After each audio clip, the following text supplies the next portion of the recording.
Today, we're going to run through exactly how you can create your own Balenciaga viral fashion. The first tool we're going to use is ChatGPT, and we're going to use this to generate prompts that we're going to put into an AI art generator called Midjourney. To do this, first we have to prime ChatGPT so it understands what an AI art prompt is and how to be a Balenciaga fashion designer.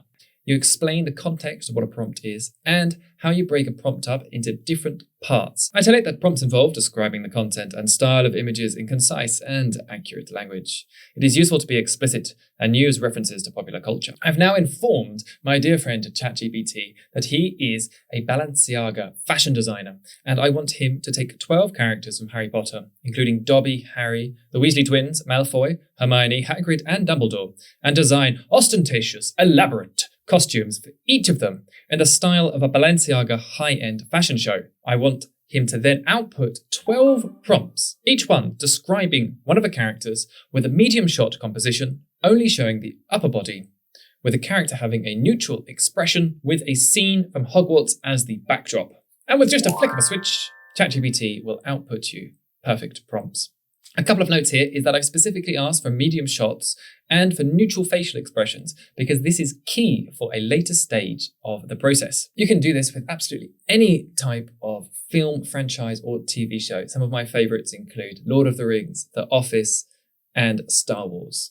The next step is to come into Midjourney, which is an AI art generator. And once you've made an account, all you have to do is type in /imagine into the text input box and paste in our prompt. I'm going to add a couple of extra words here to slightly fine-tune and refine it for my own taste. They are Daniel Radcliffe. You never know when you pick a child actor if they're going to turn out to be an absolute beast when they're older, or they're going to completely fall off a cliff. In all fairness to Daniel, over the years he has really contributed to refining his craft, and he has improved as an actor immensely. So I have added the name of the actor, high cheekbones, and 1990s and 35mm. Once you've done that, you can go ahead and press enter, sit back, relax, have a sip of coffee. It's my favorite part of these AI art processes. All this time for coffee drinking. Fine Arabica. And you can go ahead and repeat the process for all of your characters, for everyone who's going to be involved in the show. I definitely want to put in Malfoy. I think Malfoy is a perfect character for this. Now, the next step is once you've generated your AI art, you're going to need to upscale these inside of Midjourney. And to do that, you simply have to press the corresponding U1, U2, U3, or U4 number for either the first, second, third, or fourth image. So I'm going to upscale the second one of the Weasley twins. And there we have the Weasley twins. Next step is to click on Open in Browser, enlarge, right-click, and go to Save Image As. So let's take a look at some of the images that I've got out. Here is Malfoy, Hermione, the Weasleys, and Dobby in a rather ornate-looking gown. Nice one, Dobbo. Here's Hagrid. And here is Harry Potter and Severus Snape. Now we have our images generated and downloaded. We're going to upscale them using an AI upscaler. This allows us to massively increase the resolution, meaning that when we finally come to put all of our works together, we'll have a nice high resolution output. So come to upscale.media, make an account, you can use the free account, and go to upload image. From here, we're going to select all of our images, wait for them to process, and then we select how much we'd like to upscale them by. You have the option of selecting 2x or 4x. I suggest that 2x is enough for our project today. Go ahead and do this for all of our images.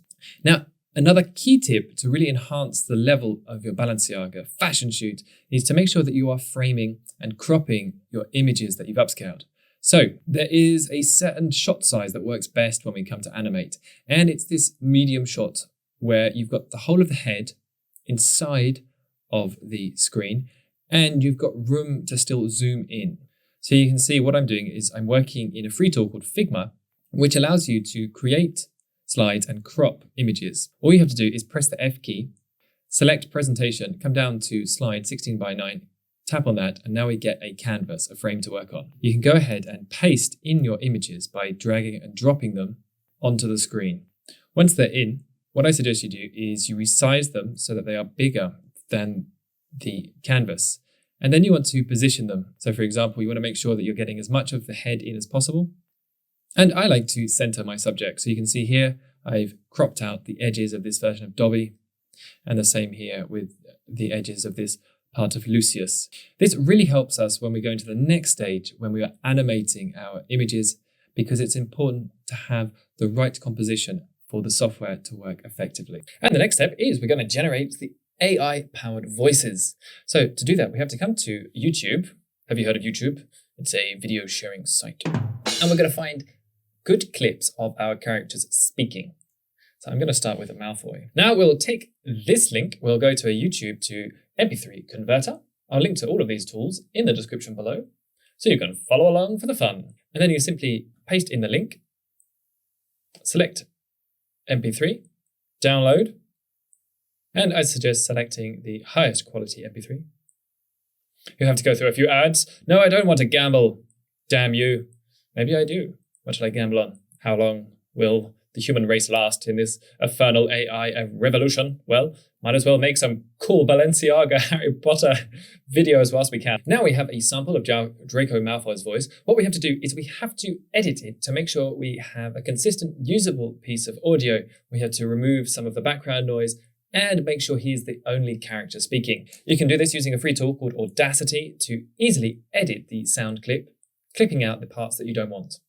Audacity is a free tool that's wonderful for editing audio, simply and quickly. We can quickly and easily edit the audio to clip out the parts that are irrelevant with other people speaking, background noise, or when Malfoy was prepubescent and had a little voice like this. Harry Potter, you're a naughty boy.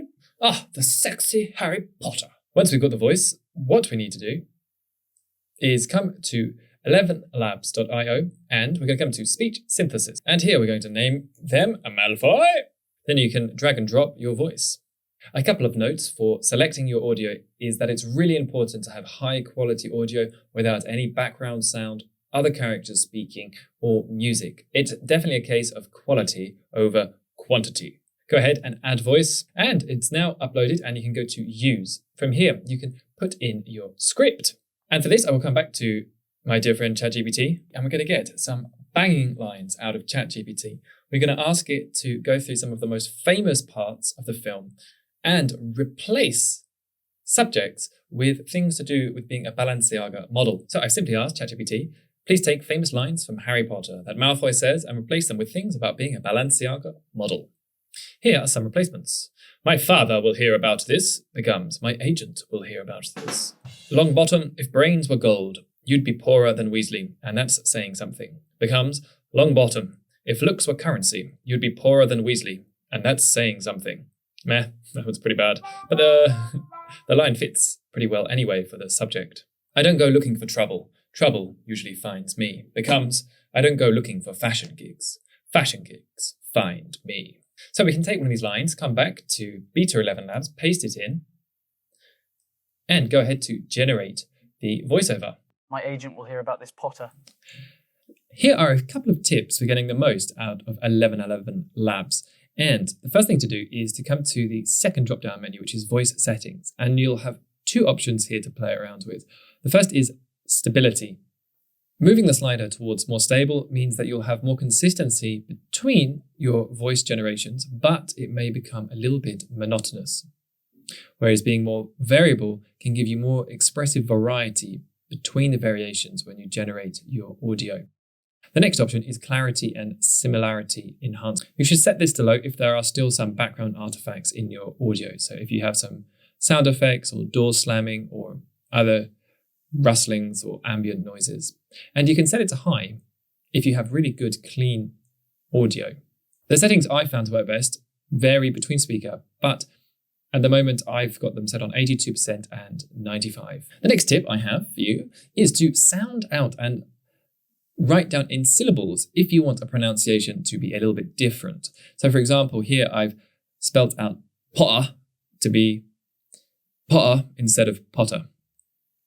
So I will just show you how that changes. I'm not sure if caps has an effect, but I have a feeling that an exclamation mark does change the intonation. Potter, Potter, Potter. And this is great if you want to add that vocal intonation that can really lift your works to the next level. One thing that you can bear in mind is you can regenerate the voice a number of times, and each time you get a different iteration from Elevenlabs. And now we're going to use a tool called DID, to animate our images and synthesize the audio with the still image. Once you come into DID, what you need to do is choose a presenter. You have to press on Add and make sure that we're using a medium shot, that the character has a neutral facial expression with their mouth closed.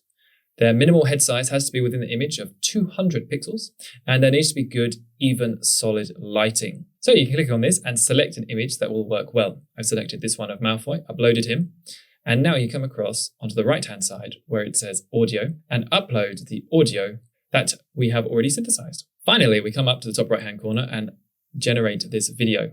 My agent will hear about this Potter. Now we can come back into Elevenlabs and we're going to try out a different character. So I will upload our beautiful Hermione in her absolutely grotesque black Balenciaga dress. And now, what people are doing a lot is having these dramatic pauses inside of their videos. And to do that, all you have to do is click on the stopwatch in the sidebar, which will add a half-a-second pause. So you can do this a few times and then go ahead and generate the video.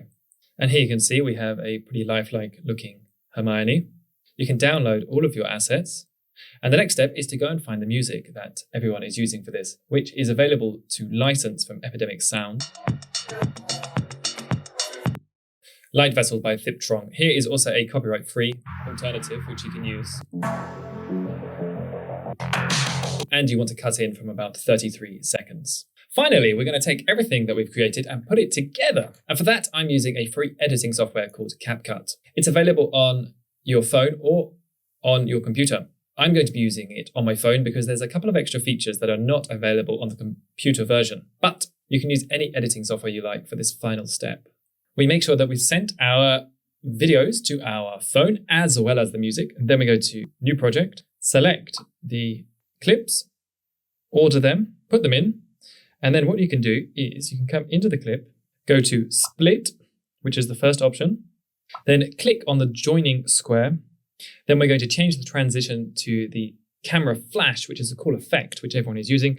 Choose light and then go along to flashes. Tap on the tick. Now we're going to come to audio, then come to the second option, which is effects, and you can search for camera. And camera shutter 2 works best for this.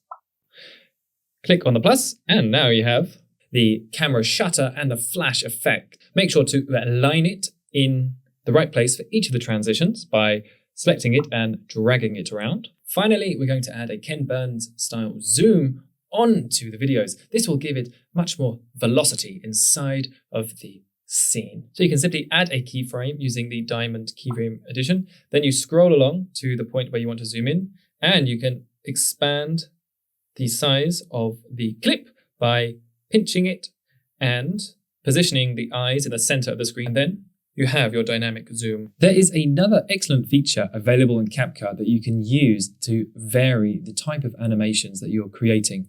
This is only available on the iPhone app version, but I will show it to you quickly. All you have to do is come to New Project, go to your photos, select the image you want to work with, go to Add, select the image in the timeline, scroll along at the bottom to Style, and then from there, you're going to scroll all the way along until you find two options.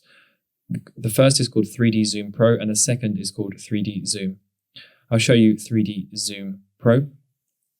You select on this, and the image generates itself into a video where we get a pretty tantalizing 3D effect on our image. It's essentially a more three-dimensional zoom effect, and you can either play it as they have given it to you, or you can even play it in reverse. But I enjoy using this to spice up the variety of the animations that we're working with. After that, you can go to the top right-hand corner and export the entire video, and you are done. And that's it. Harry Potter for Balenciaga. Let's take a look at the whole thing uncut. You are here to learn the subtle science and exact art of fashion modeling, Potter. You're a Balenciaga model, Harry. My agent will hear about this Potter. Balenciaga has come to conquer, even if the fashion industry does not want it. We are what we are, and we're not ashamed. Never be ashamed to wear purple. I love the way that we are advancing technology at the fastest rate in the history of humanity, and The most exciting things to do is to change Harry Potter into a Balenciaga fashion shoot. Humans, I adore you. The internet is the true reflection of society. We are monkeys who like to look pretty. Thank you for watching. I hope you enjoyed this video. If you did, why not watch this one next for more on the state of AI. I also have a number of AI courses available in the description below, where there is a special discount for you. Yes, you. Your model, Harry.